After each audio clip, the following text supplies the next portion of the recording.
Good morning, students. Today we are going to see the lesson Chromosomal Basis of Inheritance.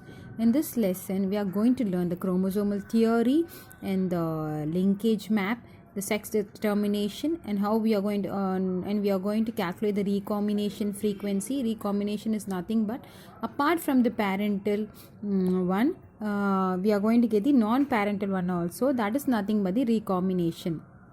That is recombination, and also we are going to learn mutation types with example.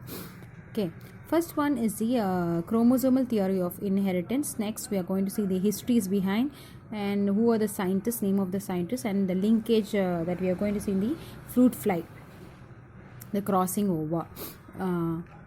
Gregor Mendel studied the inheritance, and it was not so familiar in his period, and after till 1900. After his discoveries, other three scientists named Hugo de Vries, Carl Correns and Treschamach, they rediscovered and they got success in that field also.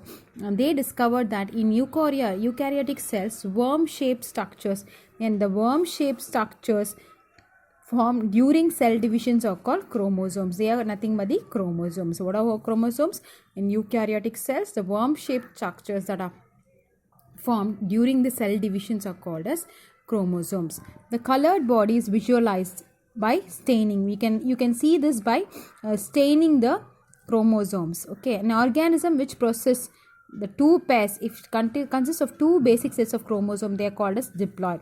A chromosome consists of a long coiled piece of DNA. What does chromosome contains? DNA, in which genes are arranged in the linear order. Always the genes are arranged in the linear order like this: A, B, C, D. The genes are the heredity units, and they carry the information, and that is transferred from one generation to next generation. Now we'll move to the historical development of chromosomal theory. In this theory, Wilhelm Roxy postulated that chromosome of the cell are responsible for transferring heredity. Chromosomes are responsible for transferring heredity. And next scientist's name is Montgomery was the first to suggest that occurrence of distinct pairs of chromosomes. He also concluded that maternal chromosome pair with the maternal mother from the mother, paternal is from the father, that is female, male. These chromosomes only during meiosis division. Division takes place in the meiosis in the gamete formation. Okay, next is Boveri and Sutton. Boveri and Sutton, they independently confirmed the chromosome structures that are present, and they formulated the theory, and the major contribution was from the Boveri. Boveri was given the major contribution from chromosomal theory, and Sutton was a younger independently recognized the parallelism, similarity between the behavior of the chromosome and the chromosomes and the genes.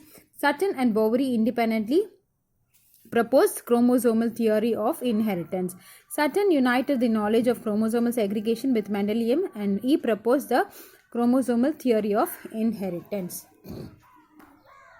Next is the salient features. What are the features that are present? I told you that the genes, one chromosome from the maternal and one from the paternal, they form the homologous pair. That is the first thing.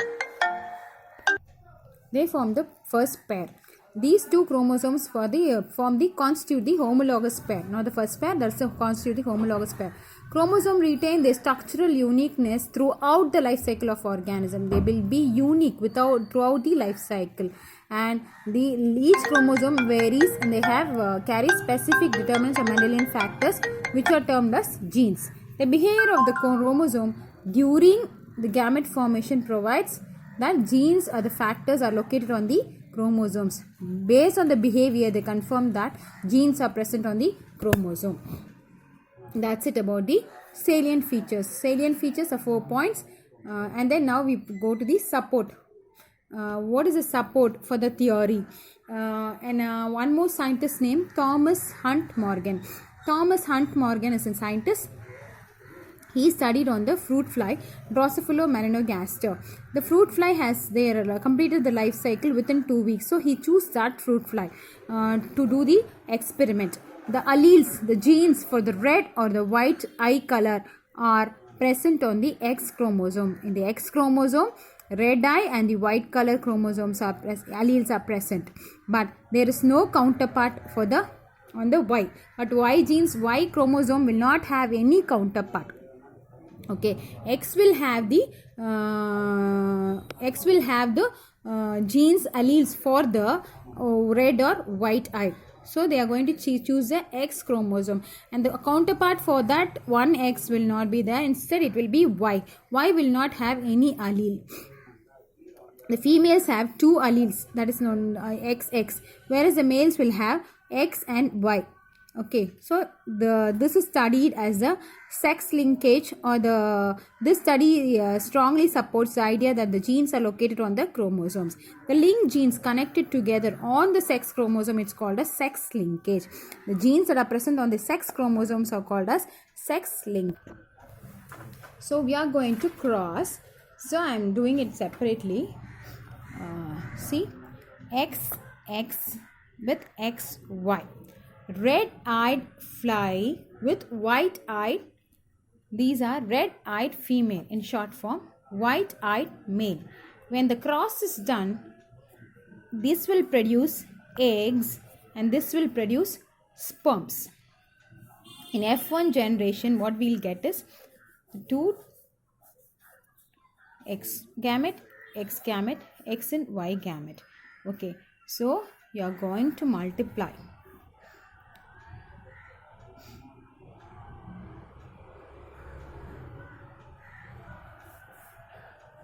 1x with 1x, 1x with this x, and xy with xy.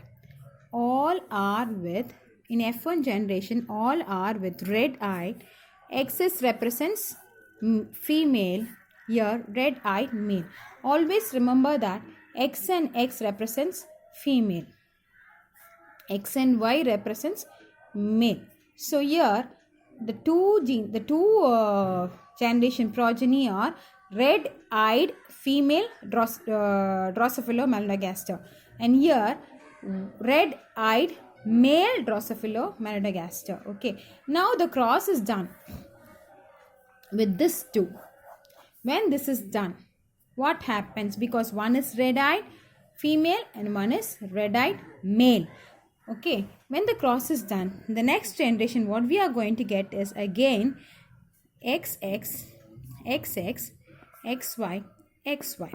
Here, this will have the white-eyed male, and this is red-eyed male, and these are red-eyed male. This is because of the chromosomes. This is because of the chromosome. Next, we learn the comparison of the chromosome and the gene. Around 20th century, cytologists established that generally the total number of chromosomes is constant in all the species. It is constant. The diploid eukaryote cells has 2 haploid sets of chromosomes. One such from each parent. I told you, one from the male and one from the female. All the somatic cells of the organisms carry the same genetic complement. The behavior of the chromosome during the meiotic not only explains Mendel's principles, but also needs to new and different approaches to study about heredity. Got it? See, listen. This is the chromosome and the comparison of chromosome and the gene behavior. Alleles, we'll learn the tabulated column. Alleles of a factor occur in pair. Similarly, chromosomes occurs in pair. Similar or dissimilar alleles of the factor separate during the genetic formation. Here, homologous chromosomes separate during meiosis. Mendelian factor cannot assort independently, whereas the paired chromosome can separate independently during meiosis, but the linked genes in the same chromosome normally do not assort independently. Okay, this is the chromosomal behavior.